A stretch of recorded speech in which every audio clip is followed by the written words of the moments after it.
안녕하세요. 3월 29일 2020년도 주일 성결 예배를 신령과 진정으로 영상으로 다 함께 주님 앞에 올려드리겠습니다. 예배 찬송 부르시겠습니다. 통합은 344장, 새 찬송가는 545장입니다. 이 눈에 아무 증거 아니 배어도 통합은 344장, 새 찬송가는 545장입니다.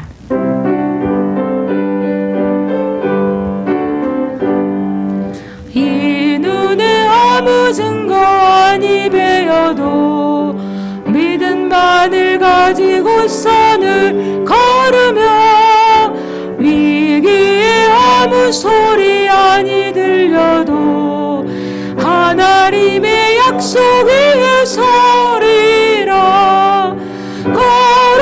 걸어가세 믿음 위에 서서 나가세 의심 버리고 걸어가세 믿음 위에 서서 눈과 귀에 아무 증거 없어도 이 눈에 보기에는 어떠하든지 이미 얻은 증거대로를 믿으며 이 맘에 의심 없이 살아갈 때엔 우리 소원 주 안에서 이루리. 걸어가세 믿음 위에 서서 나가세 의심 버리고 걸어가세 믿음 위에 서서 눈과 귀에 아무 증거 없어도 당신의 거룩함을 두고 맹세한 주 하나님 아버지니 참 미쁘다. 그 귀한 모든 약속 믿는 자에게 능치 못할 무슨 일이 있을까. 걸어가세 믿음 위에 서서 나가세 의심 버리고 걸어가세 믿음 위에 서서 눈과 귀에 아무 증거 없어도.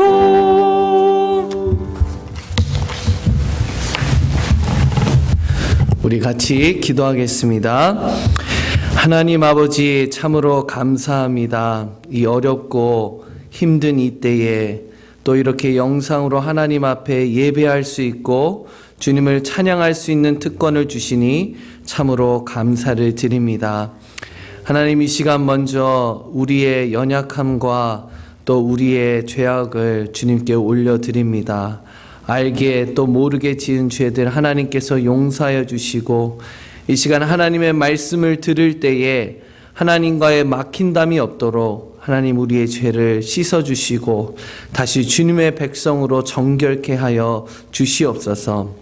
하나님, 특별히 이 시간 흩어져서 예배드리는 우리 구세군 상학영문 모든 식구들을 기억하여 주시사 그들의 마음과 또 함께 모여 예배하고자 하는 그 뜨거움을 하나님 기억하시고 동일한 은혜를 하나님께서 부어주시기를 간절히 기도합니다.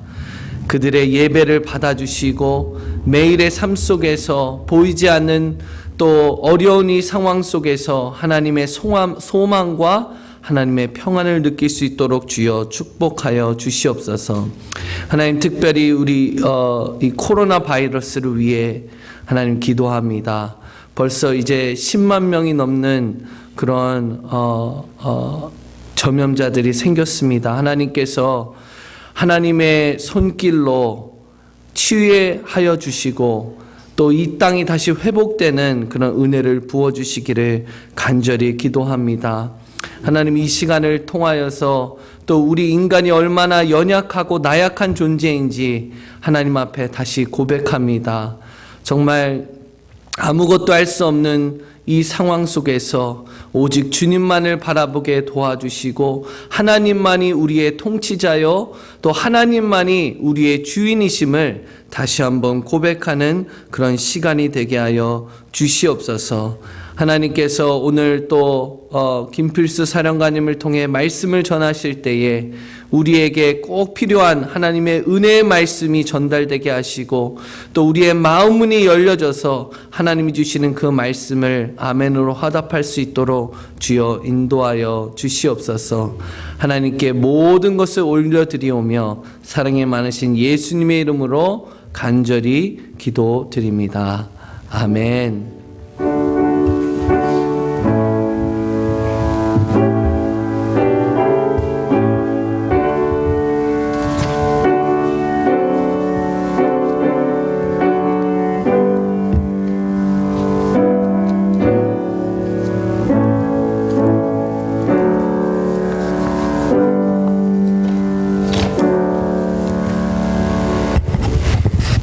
상황영문 가족들 주 안에서 평안하셨습니까? 영상으로 한 주, 두 주 이렇게 설교를 하다 보니 여러분 얼굴이 참 보고 싶습니다. 너무너무 보고 싶습니다. 코로나가 빨리 하루속히 종식되어서 이 교회에서 예배드리는 날이 속히 좀 앞당겨졌으면 좋겠습니다. 오늘은 하박국 2장 1절에서 4절에 있는 말씀을 읽어드리고 은혜를 나누려고 합니다. 내가 파수하는 곳에 서며 성루에 서리라. 그가 내게 무엇이라 말씀하실는지 기다리고 바라보며 나의 질문에 대하여 어떻게 대답하실는지 보리라 하였더니 여호와께서 내게 대답하여 이르시되 너는 이 묵시를 기록하여 판에 명백히 새기되 달려가면서도 읽을 수 있게 하라. 이 묵시는 정한 때가 있나니 그 종말이 속히 이르겠고 결코 거짓되지 아니하리라. 비록 더딜지라도 기다리라. 지체되지 않고 반드시 응하리라. 보라, 그의 마음은 교만하며 그 속에서 정직하지 못하나 의인은 그의 믿음으로 말미암아 살리라. 하박국 2장 1절에서 4절에 있는 말씀입니다.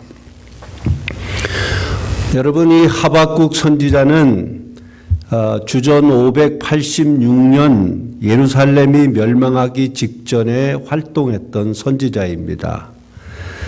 이 하박국서를 잘 이해하려면 BC 586년 이스라엘이 멸망하기 직전의 전후 상황을 잘 이해하는 것이 중요합니다.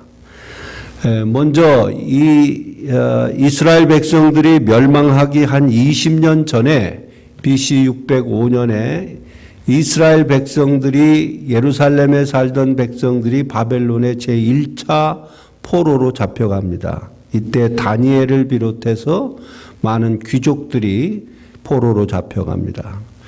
그 1차 포로가 지난 8년 후에 다시 BC 597년에는 제2차 포로로 지도자들과 수많은 젊은이들이 또 바벨론에 잡혀갑니다. 그리고 BC 586년 이때는 예루살렘이 바벨론에 완전히 포위되어 멸망될 위기에 직면한 상태, 이제 곧 나라가 역사에서 사라질 위기에 놓인 상태, 그때 예언을 활동을 했던 선지자가 바로 하박국입니다. 강력한 바벨론 제국에 의해 이스라엘 백성들이 힘없이 무너져가고 나라의 주권이 상실되고 지도자들, 귀족들, 젊은 청년들, 군인들 다 끌려가고 예루살렘에는 노인들과 어린아이들만 남아있는 상태, 희망이 보이지 않는 비참한 상태, 강력한 폭군 앞에서 온갖 모욕을 당하며 힘없이 짓밟히고 빼앗기고 착취당하고 무너져가는 나라를 보면서 하박국은 하나님께 꼭 묻고 싶은 것이 있었습니다. 이게 하박국의 영적 고민이기도 했습니다. 그래서 이 하박국 1장 1절에서 4절에 보면은 하나님은 분명 공의의 하나님이실 텐데 어떻게 이런 일이 우리에게 일어날 수 있도록 허락하시는 겁니까? 우리가 아무리 죄를 짓고 악하다 하더라도 어째서 우리보다 더 악한 하나님을 알지 못하는 저 바벨론 같은 포악한 나라에게 우리가 고난과 박해를 당해야 합니까? 하나님, 왜 우리가 부르짖어도 응답하지 않으시는 것입니까? 왜 듣지 않으시는 것입니까? 어째서 나로 하여금 불의를 보게 하시고 패역을 목도하시게 하십니까? 어째서 악인이 의인을 애워싸고 부정을 판을 치는데 하나님은 이걸 지켜만 보고 계십니까? 하면서 하박국이 하나님에게 이렇게 질문을 합니다. 하나님은 제가 알기에는 공의의 하나님이라고 알고 있는데 왜 공의가 이 땅에 실현되지 않고 있음에도 불구하고 그것을 그대로 내버려 두시고 계시는 겁니까? 이 질문에 대해서 하나님이 하박국서 1장 5절에서 11절까지 답변을 합니다. 너는 주변 나라들을 잘 지켜보아라. 그러면 너는 놀랄 것이다. 내가 너의 시대에 한 일을 행할 것이니 너희는 그것을 들어도 믿지 못할 것이다. 그러면서 하나님이 자세하게 바벨론 제국에 대한 설명을 하십니다. 내가 사납고 성급한 백성 바벨로니아 사람들을 일으킬 것이다. 바벨론을 일으키는 것은 하나님이 하시는 일이라는 것입니다. 그들은 온 세상을 휩쓸고 다니면서 남의 땅을 마구 점령할 것이고 두렵고 무섭고 자존심이 강해서 그 누구도 간섭받지 않고 그들은 표범보다 빠르고 이리보다 사나운 군대가 될 것이고 그들의 기병들은 먼 땅에서 날쌔게 달려오고 마치 먹이를 덮치려고 쏜살같이 나는 독수리처럼 보일 것이다. 그들은 닥치는 대로 무자비하게 치고 전진하며 모래알처럼 많은 사람들을 생포해 가게 될 것이다. 그들은 왕들을 멸시하고 신하들을 조소하며 요새화된 성도 우습게 보고 흙더미를 쌓아올려 그것을 점령하는 자들이다. 그들은 바람처럼 휩쓸고 나가면서 자신의 힘을 신으로 삼는 자들이다. 그들은 죄를 면치 못할 것이다. 그러니까 이 하박국이 왜 하나님 그 잔인하고 포악하고 정말로 인정사정도 없는 저 바벨론이라고 하는 나라들이 저렇게 많은 나라들을 집어삼키고 있는데 하나님 왜 그들을 가만두고 계시는 겁니까? 하나님 공의의 하나님 아니십니까? 이 묻는 질문에 대해서 하나님이 하박국에 첫 번째 답을 준 것은 바벨론을 일으켜 세운 거는 나다. 내가 바벨론을 세웠다. 왜 세웠느냐? 이스라엘 백성들을 심판하기 위해서이다. 앞으로 너희들이 바벨론 제국에 의해서 얼마나 비참한 신세가 될지, 얼마나 잔인하게 짓밟힘을 당하고 얼마나 많은 사람들이 바벨론에 끌려갈지, 얼마나 오랜 세월 동안 고난을 당할지, 이 모든 것은 내가 허락한 일이다. 하나님은 악인도 악한 날에 사용하기 위해 세운다는 것을 기억하라고. 그러면서 너희가 고난받는 데에는 반드시 이유가 있다는 거예요. 기억하라는 거예요. 여러분, 이스라엘 백성이 출애굽한 이후에 홍해를 건넌 이후에 빠른 길로 쉬운 길로 갈 수 있는 길을 놔두고 하나님이 이스라엘 백성을 40년 동안 광야에서 방황하게 만들었습니다.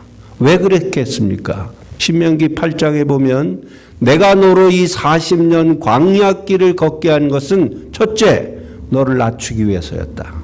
둘째, 내가 광야에서도 나의 말을 순종하는지 아니하는지를 내가 알고 싶었다.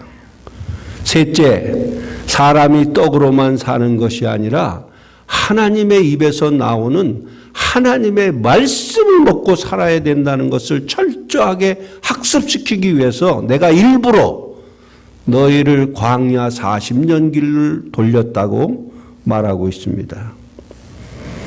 요즘 코로나 때문에 전 세계가 이렇게 어려움을 겪고 있는 이때 이 고난도 반드시 인류가 깨달아야 할 이유가 반드시 있을 것입니다. 하나님은 이스라엘 백성들이 잔인한 바벨론 제국의 586년 BC 586년에 멸망을 하고 바벨론에 70년 동안 포로 생활로 들어갑니다. 이들이 이렇게 하나님이 고난을 허락한 이유는 그 동시대에 활동했던 예레미야 선지자의 글에 보면은 이스라엘 백성들이 하나님을 버리고 우상 숭배를 하며 얼마나 하나님의 말씀을 우습게 여기고 교만하고 불순종하고 패역했는지 모릅니다. 예레미야서 5장에 보면은 그들이 나무를 향하여 너는 나의 아버지라 하며 돌을 향하여 너는 나를 낳았다 하고 그들이 내게서 등을 돌리고 얼굴을 내게로 향하지 않았다. 너희는 예루살렘 거리로 빨리 다니며 그 넓은 거리에서 찾아봐라. 너희가 만일 정의를 행하며 진리를 구하는 자를 한 사람이라도 찾으면 내가 이 성읍을 용서하리라. 여기 중요한 말이 있어요. 한 사람이라도 의와 진리를 행하는 자가 있으면은 내가 이 성읍을 용서하리라. 얼마나 타락했다는 얘기입니까? 얼마나 하나님을 멀리했다는 겁니까? 얼마나 하나님을 우습게 여겼다는 겁니까? 아무리 눈물을 흘리며 돌아오라고 외쳐도 눈 하나 깜짝하지 않고 회개하지 않고 하나님을 떠난 이 악을 행하며 강팍했는지, 얼마나 하나님의 마음을 아프게 했는지 그것을 철저하게 깨닫기 위해서 내가 너로 바벨론 제국을 일으켜 70년 동안 거기서 살게 했다고 하는 것을 이사야서를 통해서 보면은 깨달을 수 있습니다. 그래서 이사야가 1장 그 11절에서 보면은 너의 무수한 재물이 내게 무엇이 유익하뇨? 나는 순양의 번제와 살찐 짐승의 기름에 배불렀고 나는 수송아지나 어린 양의 수염소를 피를 기뻐하지 아니하노라. 너희가 내 앞에 보이러 오니 이것을 누가 너희에게 요구하였느냐? 내 마당만 밟을 뿐이니라. 헛된 재물을 다시 가져오지 말라. 분향은 나의 가증이 여기는 바요 월삭과 안식일과 대회로 모이는 것도 그러하니 성회와 아울러 악을 행하는 것을 내가 견디지 못하겠노라. 내 마음이 너의 월삭과 정한절기를 싫어하나니 이것이 내게 무거운 짐이라. 내가 지기에 곤비하였느니라. 뭘 말씀하고 있습니까? 제사를 드리고 예배를 드리는데 재물만 갖다 바치면 다 되는 줄 아는 거예요. 그리고 그 제사가 끝난 이후에는 세상에 나가서 온갖 죄악을 저지르는 백성을 보면서 하나님이 얼마나 견디기 힘들었는지,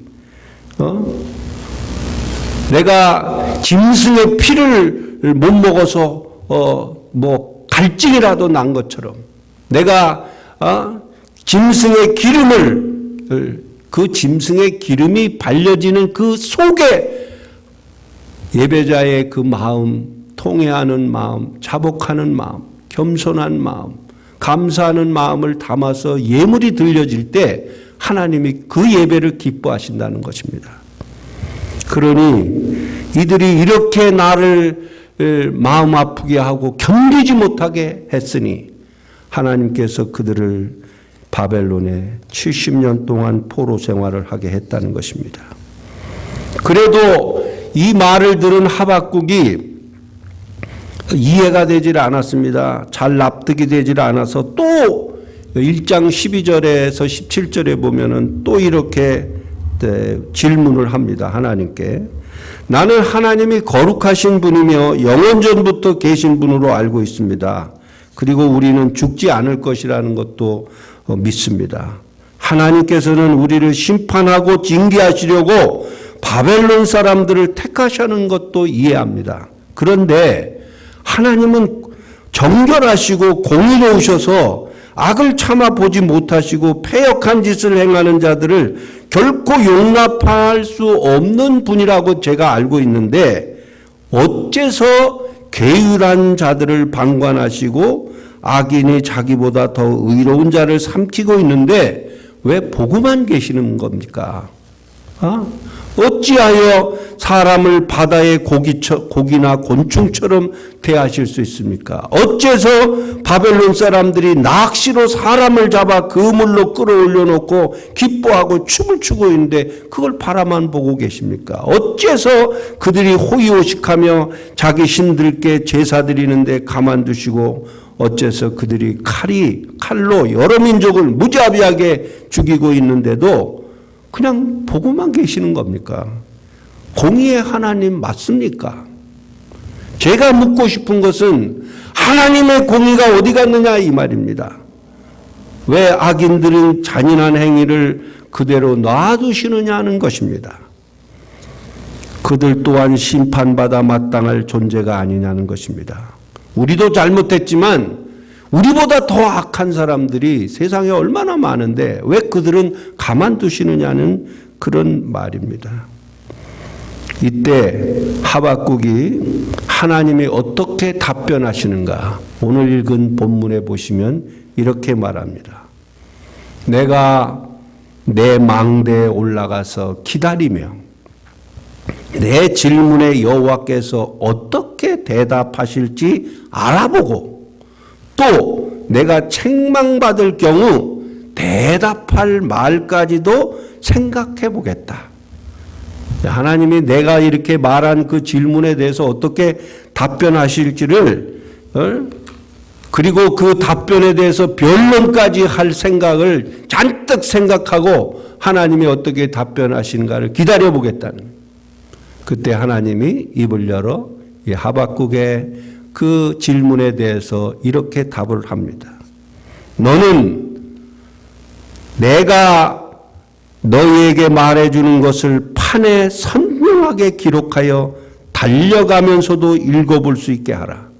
이 묵시가 지금 당장 이루어질 것은 아니지만 정한 때가 속히 올 것이며 거짓되지 않고 반드시 이루어질 것이다. 비록 더딜지라도 기다려라. 지체하지 않고 반드시 응답될 것이다. 이 대답에 대해서 하나님이 주신 그 대답은 하나님이 만들어가는 역사는 반드시 정한 때가 있다는 거예요. 때가 있다. 때가 있다. 그 때가 네 생각에 더딜지라도 기다리라는 거예요. 인내하라는 거예요. 그래서 전도서 3장에 보면은 천하 범사의 기한이 있고 그 목적이 이룰 때가 있나니 날 때가 있고 죽을 때가 있으며 심을 때가 있고 심은 것을 뽑을 때가 있습니다. 죽일 때가 있고 치료시킬 때가 있으며 헐 때가 있고 세울 때가 있으며 울 때가 있고 웃을 때가 있고 슬퍼할 때가 있고 춤출 때가 있다. 하나님의 역사는 정한 때가 있다는 거예요. 만사는 모든 것이 하나님이 정한 시간표에 의해서 움직인다는 것을 너는 기억해야 된다는 것입니다. 하나님이 정한 때, 하나님이 가장 역사를 움직이시기에 가장 적당한 때, 충만한 때, 하나님이 움직이시는 때, 카이로스가 있다는 거예요. 인류 역사는 하나님이 정한 타이밍에 의해서 움직인다는 것을 너는 기억해야 된다. 역사는 사람이 좌지우지하는 것이 아니라 하나님이 정한 시간표에 의해서 하나님이 정한 때에 의해서 흘러간다는 것이. 그러므로 하박구가 지금 바벨론 제국이 일어나는 것, 앞으로 백성들이 바벨론에 끌려가는 것, 예루살렘이 멸망하는 것, 그리고 앞으로 교만한 백성들이 심판받는 것까지 하나님의 시간표에 따라서 이루어질 것을 믿으라고 하는 것이에요. 하나님의 공의가 더딜지라도, 네 생각에 더딜지라도 반드시 이루어진다는 것을 기억하고 인내하라고 말하고 있습니다.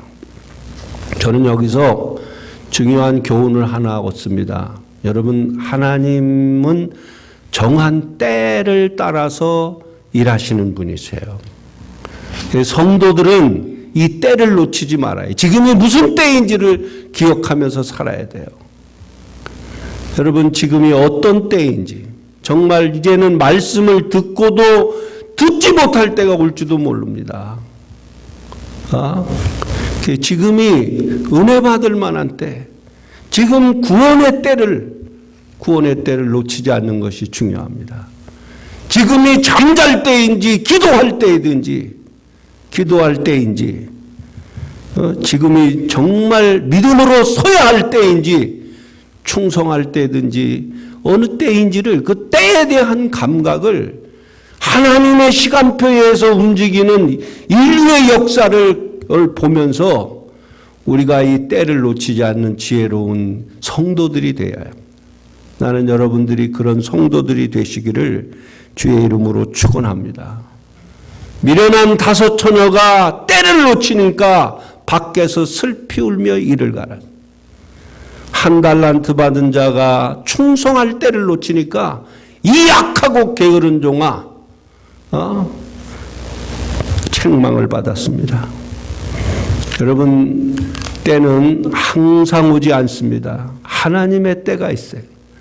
이 때를, 하나님이 정한 때를 놓치지 않고 지혜로운 성도가 되어서 이 때를 하나님의 그 주시는 은혜를 받고 믿음으로 사시기를 바랍니다. 마지막으로 이 하박국의 두 번째 답을 주십니다. 여러분 4절에 보시면은 보라, 악인의 마음은 교만하며 그 속이 정직하지 못할지라도 오직 의인은 믿음으로 사는 것이다. 여러분, 여기서 말하는 의인이 누구를 가리킵니까? 그래도 하나님을 신뢰하는 자들, 믿음을 가진 사람들, 하나님은 신실하시고 역사를 움직이시고 공의로우신 분이라고 믿는 자들, 이런 믿음을, 적어도 이런 믿음을 가진 사람이라면 그 사람은 믿음으로 살아야 된다는 것을 말씀하고 있는 것입니다. 우리 삶의 모든 기준은 믿음이어야 합니다. 믿음이어야 한다는 거예요. 이 땅에 악인이 득세하고 의로운 사람이 손해보고 겁탈과 강포가 내 눈앞에 펼쳐지고 변론과 분쟁이 있고 율법이 해이하게 되고 정의가 실현되지 못하고 악인의 의인을 애워싸고 거짓된 자들이 잘 되는 것처럼 보일지라도 의인은, 하나님을 믿는 사람은 믿음으로 살아야 된다는 거예요. 어떠한 시험과 고난과 박해가 와도 의인은 믿음으로 살아야 된다는 거예요. 평안할 때든 불안할 때든지, 상황이 좋든 나쁘든, 이해가 되든 안 되든, 일이 잘 풀리든 안 풀리든, 건강할 때든 병들 때든, 코로나가 왔든 갔든, 교회에서 예배드리든 가정에서 예배드리든 의인은 믿음으로 사는 것이라고 답을 주고 있습니다. 여러분, 히브리서에 보면 믿음은 바라는 것들의 실상이요 보지 못하는 것들의 증거라. 믿음이 없이는 하나님을 기쁘시게 할 수 없나니 하나님께 나아가는 자는 반드시 그가 계신 것과 그가 자기를 찾는 자들에게 상 주시는 이심을 믿어야 할지니라. 여러분, 믿음의 사람들이 되시기를 주의 이름으로 축원합니다. 이 히브리서 11장에 믿음의 전당에 들어간 사람들이 성경적으로 여러 사람이 나옵니다. 믿음으로 아벨은 가인보다 더 나은 제사를 드림으로 의로운 자라는 증거를 얻었다고 그래요. 믿음으로 에녹은 죽음을 보지 않고 하나님을 기쁘시게 하는 자라고. 믿음으로 노아는 보지 않는 일에 경고를 받아서 방주를 예비해 가족을 구원했다고. 믿음으로 아브라함은 부르심을 받았을 때 순종해서 장래 받을 땅으로 나아갔다고 그랬어요. 믿음으로 사라는 나이 많아서 단산하였으나 잉태하는 힘을 얻었고, 믿음으로 이삭은 장차 있을 일에 대하여 야곱과 에서를 축복했다. 믿음으로 야곱은, 믿음으로 요셉은, 믿음으로 모세는, 믿음으로 기생 라합은. 내가 이런 일을 다 말하려면 내게 시간이 부족하다고. 저들은 다 믿음으로 나라들을 이기기도 하고 의를 행하기도 하고 약속을 받기도 하고 사자들의 입을 막기도 하고 불의 세력을 멸하기도 하고 칼날을 피하기도 하고 연약한 가운데서 강하게 되기도 하고 전쟁에 용맹한 사람이 되어 이방 사람들의 진을 물리치기도 하고. 이런 사람은 세상이 감당하지 못한다. 여러분, 믿음으로 사는 사람은 세상을 이기는 사람들입니다. 우리의 모든 삶을 결정하는 기준은 믿음이어야 한다는 거예요. 믿음으로 하나님을 기쁘시게 하는 자가 되고, 믿음으로 온갖 고난과 역경과 어려운 문제들을 극복했다는 것. 결국 믿음이 답이라는 것이에요. 그래서 이 말씀을 들은 하박국이 마지막 3장에 가서 하나님께 기도를 드리는 내용이 쭉 소개됩니다. 그리고 그 기도 끄트머리에 가면은 하박국이 이런 고백을 합니다. 비록 무화과 나무가 무성치 못하며 포도나무에 열매가 없으며 감람나무에 소출이 없으며 밭에 식물이 없으며 우리의 양이 없고 외양간에 소가 없을지라도 나는 여호와를 인하여 즐거워하며 나의 구원의 하나님을 인하여 기뻐하리로다. 주 여호와는 나의 힘이시라. 나의 발을 사슴과 같게 하사 나를 나의 높은 곳으로 다니게 하시리로다.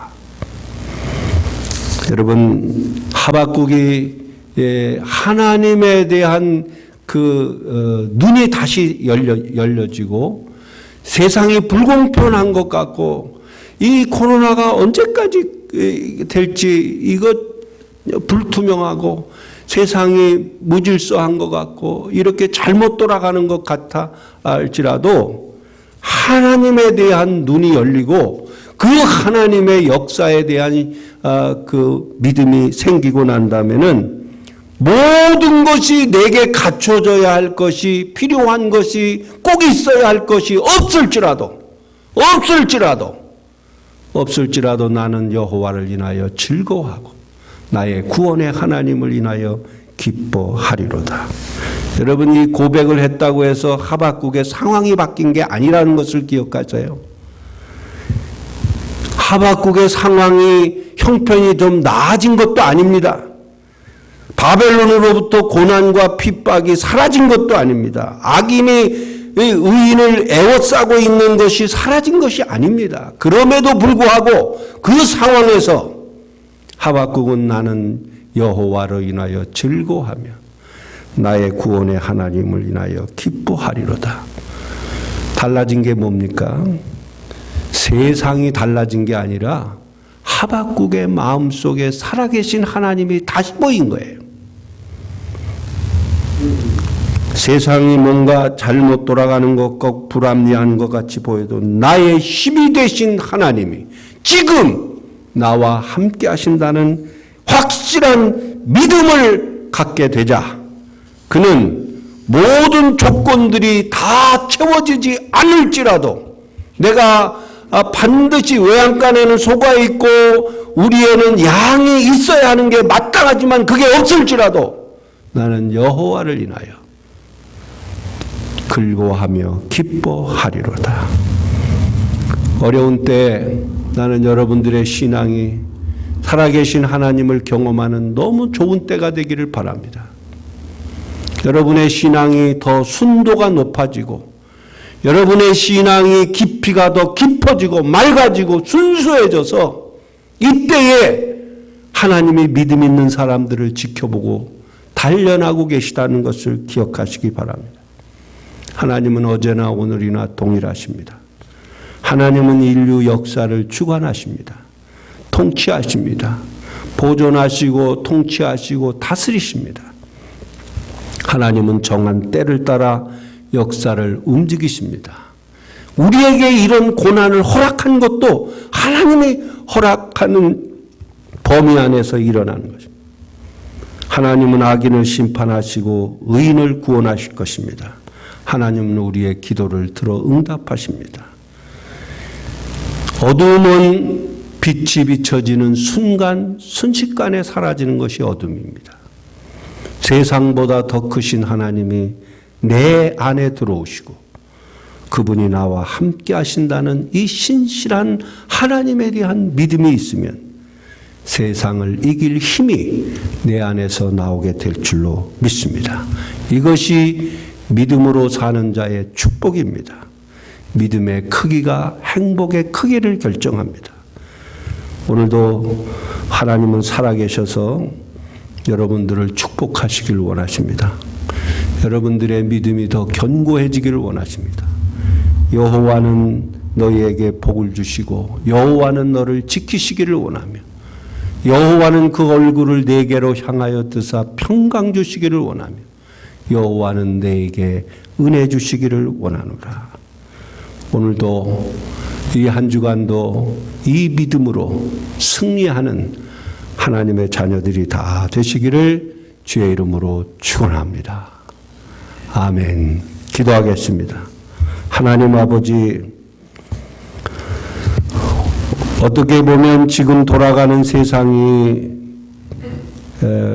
우리가 이해할 수 없고 정말 뜻밖의 당황스러운 세상이 펼쳐가고 있습니다. 이것이 언제 끝날지도 잘 모르겠습니다. 주여, 이때에 우리가 더욱 기도하고 이때에 더욱 말씀을 사모하며 이때에 우리의 신앙을 더 경건하게 가질 수 있는 믿음의 백성들이 되게 하여 주옵소서. 그리고 형편이 좋든 나쁘든 건강하든 병들어 있든 어느 때든지 오직 하나님을 믿는 사람들은 믿음으로 산다고 하는 이 진리를, 그 믿음줄을 놓지 말고 믿음으로 승리하는 하나님의 자녀들 되게 하옵소서. 예수 그리스도의 이름으로 간절히 기도드리옵나이다. 아멘.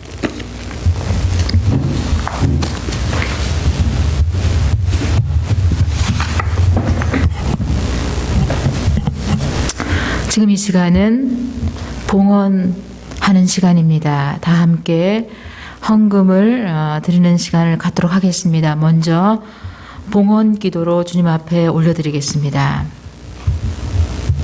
전능하시고 거룩하신 하나님 아버지, 모든 때를 주님의 섭리 가운데 허락하시는 것을 신뢰하고 의지합니다.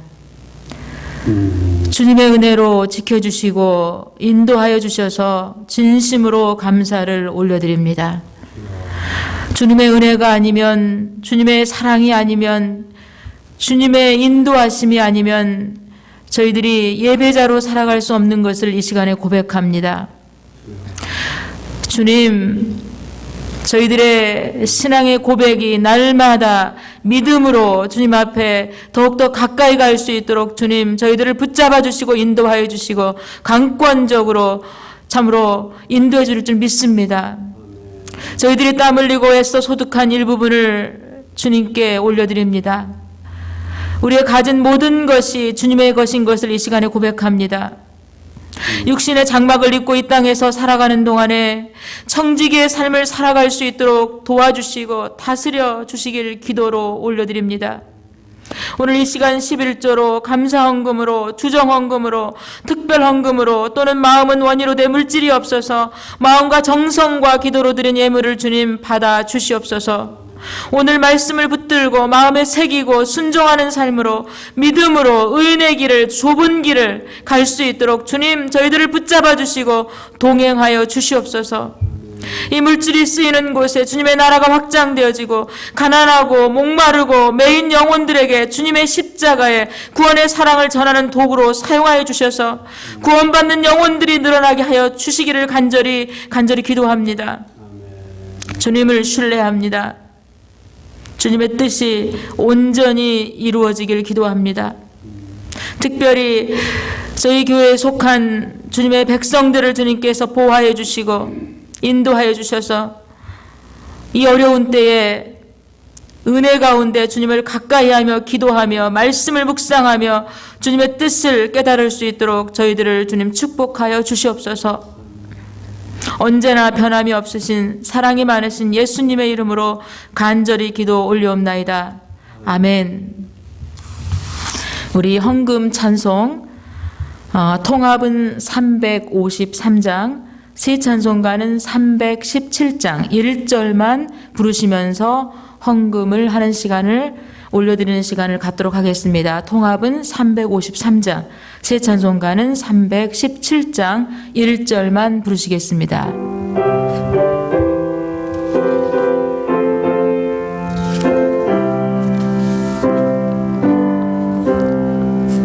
내 주 예수 주신 은혜 하나 것만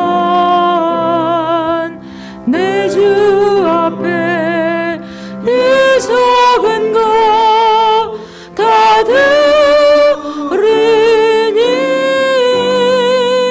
주 예수여 내 정성을 받으소서.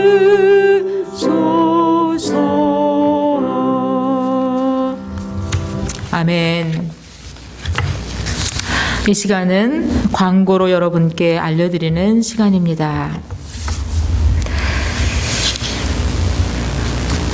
여러분과 함께 성전에서 예배를 드리는 것이 얼마나 소중하고 감사한지 하루가 갈수록 마음에 소원이 됩니다. 하나님의 은혜로 속히 코로나 바이러스가 종식이 되어져서 우리가 함께 성전에서 모여서 한마음 한뜻으로 온전하게 산제사로 예배드리는 때가 속히 오기를 주님의 이름으로 참으로 부탁을 드립니다. 교회 소식을 보면 매일 성경 읽기를 제가 금요일 날 4월 성경 읽기표를 카톡으로 보내드렸습니다. 저희들의 말씀이 소망이고 말씀이 능력이고 말씀이 생명인 것을 우리가 믿습니다. 매일 성경 읽기를 통하여서 주님의 임재하심, 주님의 살아 역사하심을 체험하는 저와 우리 모든 성도님들이 되어지기를 부탁을 드립니다. 그리고 지금 사순절 기간을 지나고 있습니다. 그리스도의 삶, 십자가의 고난, 부활의 주님을 근신하여 깨어 기도함으로 경건한 삶으로 동참하시길 부탁을 드립니다. 그리고 지금 계속적으로 수요 예배와 주일 예배가 영상으로 카톡과 또한 유튜브를 통하여서 우리 성도님들에게 전달이 되어지고 있습니다. 어디에 있든지 우리가 예배를 주님 앞에 올려드릴 때에 우리가 온전히 주님 앞에 신령과 진정으로 예배자로서의 삶으로 올려드리기를 간절히 부탁을 드립니다. 그리고 가능하면 설교 영어 자막과 또한 그 영어 자막을 통하여서 영어권에 있는 분도 같이 예배를 볼 수 있도록 올려드릴 수 있도록 그렇게 부탁을 드립니다. 그리고 가정 예배 매일 아침마다 말씀을 카톡을 통하여서 보내드리고 있습니다. 이 말씀을 통하여서 새벽기도, 큐티, 가정 예배 말씀으로 묵상하시면 감사하겠습니다. 그리고 저희 교회에 속해 있는 많은 분들이 영육간의 연약함 때문에 치료의 하나님을 붙들고 또한 성령님을 의지해서 우리가 지금 계속적으로 기도하고 있습니다. 그 기도가 끊이지 않도록 모든 성도님들이 동참하기를 부탁을 드리겠습니다. 그러면은 우리 다 함께 찬송가 1장을 부르신 후에 우리 김필수 사령관님께서 축도해 주심으로 예배를 모두 마치겠습니다. 찬송가 1장.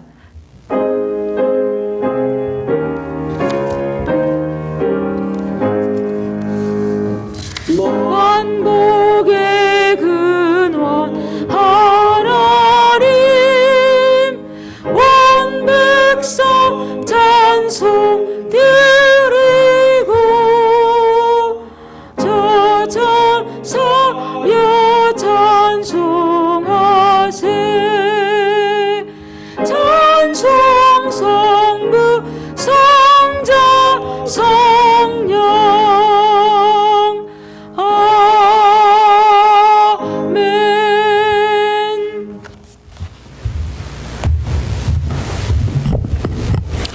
이제는 우리 주 예수 그리스도의 은혜와 하늘 아버지의 극진하신 사랑과 성령의 감화 감동 교통하심이 사순절 기간에 하박국을 통해 들려주신 말씀처럼 오직 의인은 믿음으로 산다 하신 것처럼 우리 상학영문 가족들 모두 믿음으로 승리하는 가족들 되기를 주 예수 그리스도의 이름으로 간절히 축원하옵나이다.